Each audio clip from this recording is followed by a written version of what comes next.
How to watch videos at 2x speed on a phone. I'm going to show you how you can easily watch videos at 2x speed on a phone. First, open the YouTube app on your mobile device and make sure you're logged into your account.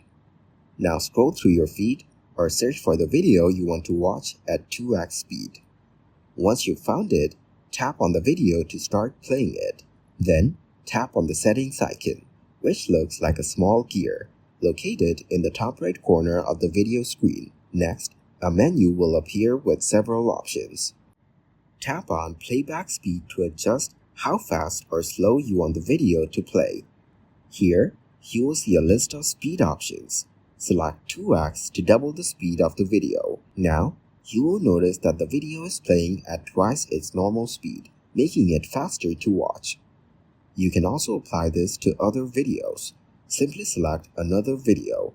Tap on the settings icon again, go to playback speed, and choose 2x.